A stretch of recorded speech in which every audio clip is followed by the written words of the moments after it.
Dancer burnout is an extremely valid experience that unfortunately many dancers come across at some point within their training. But why are dancers at risk for burnout? And if they're there, how can they navigate through it? That's what we're going to be discussing today. I'm Rachel Fine, registered dietitian nutritionist and founder of To The Point Nutrition. A dancer's performance is a direct result of hard work and motivation. So where does food fit into this? There's a lot of myths and a ton of antiquated ideals, and I'm here to dispel those. Hi, I'm Rachel. I'm a registered dietitian nutritionist specializing in all things related to nutrition and food for dancers. I help dancers build more supportive mealtime habits. When it comes to burnout, even the most seasoned dancers can encounter it within their careers. A high-pressured environment that is unfortunately coupled with nearly impossible food and body beliefs sets the stage for a complicated relationship, not just with food, not just with our bodies, but also with movement.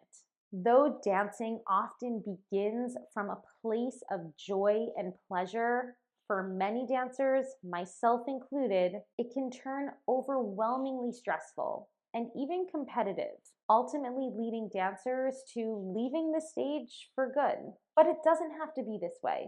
Dancers, you can not only maintain the joy that you have for dance, but also if you have experienced burnout, you can regain that joy.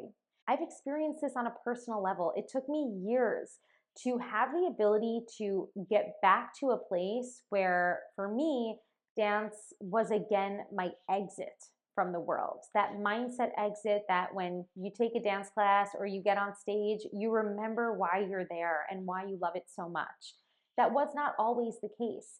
There were several years where being in the studio instilled more stress and anxiety for me than anything else. So today I want to share 5 actionable steps for how I regained my joy, passion, and love for not just dance, but movement as a whole. Straight from the intuitive eating paradigm, joyful movement involves discovering how to move our bodies in a way that feels good physically, mentally, and emotionally. So similar to the non-diet approach to food that I often discuss with you, joyful movement allows us to identify movement, or for some, they might call it exercise, but sometimes that word has a bit of a prescriptive nature to it.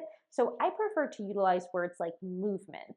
It helps us identify patterns of movement that are more joyful and less prescriptive. And for many dancers, the idea of joyful movement seems like a given because movement is built into our art. It's built into our lifestyles from such a young age. Remember, all dancers deserve to experience the joy of movement.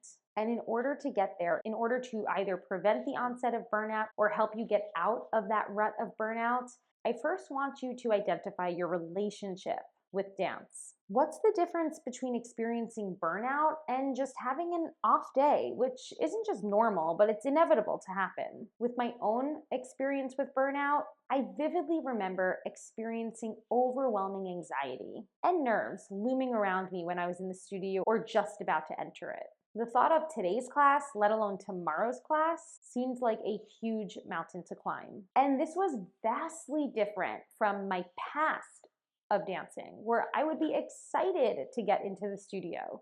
So recognize if your relationship with dance is becoming problematic.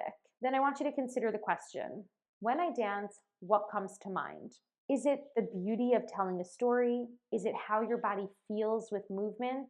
Is there a degree of satisfaction or fulfillment that you experience when performing? Or are you dancing for reasons to manipulate your body's weight, shape, or size?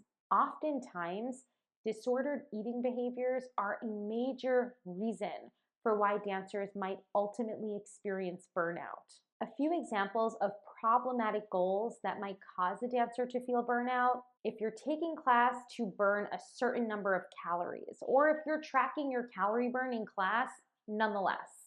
If you're giving yourself permission to eat specific foods only because you've danced or will have danced in the near future.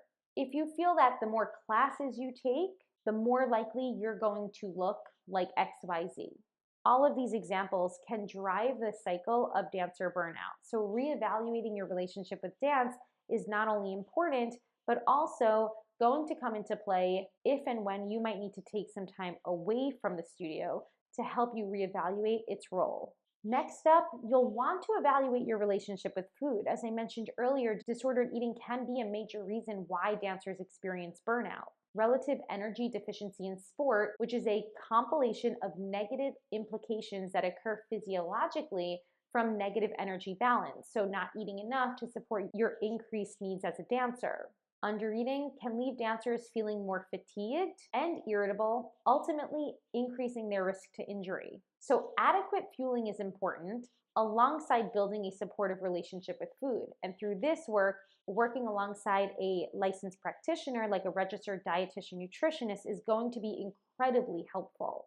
You'll also want to evaluate your relationship with what I call joyful rest.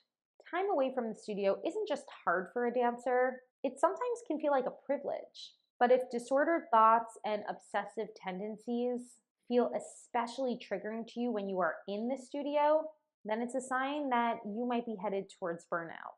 Even after you take some time off, come back to this reflection and assess whether or not the time you're returning is enough.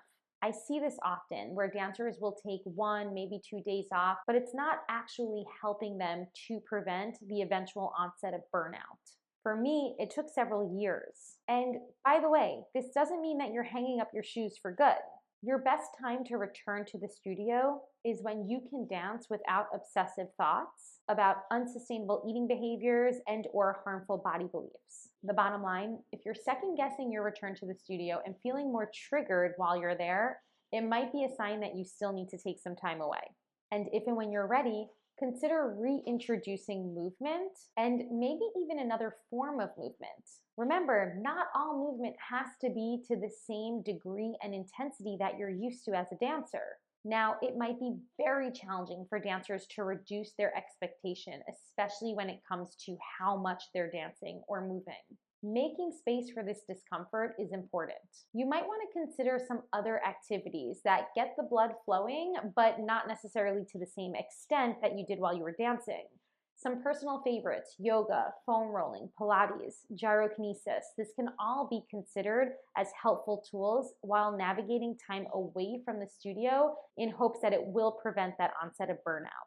A bonus: other forms of movement will still provide that release of endorphins, those feel-good hormones we get from exercise.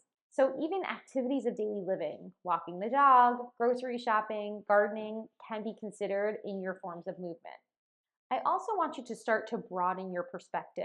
In its simplest form, joyful movement is anything that feels satisfying to you without the notion of it being prescriptive, like I need to partake in this movement because it's going to burn X amount of calories or it'll allow me to eat foods XYZ. Similar to that non-diet approach within the healthy dancer, we want to strip away the conditions that we might have associated with movement while we were dancing. Those conditions being like calorie burns or food allowances. And if you're not fully committed to shifting your movement goals just yet, then consider what it is about dance that brought you there initially. Could it be the sense of community?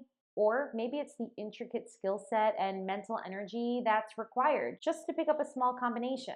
Perhaps there are other activities that you can consider to satisfy these same pathways.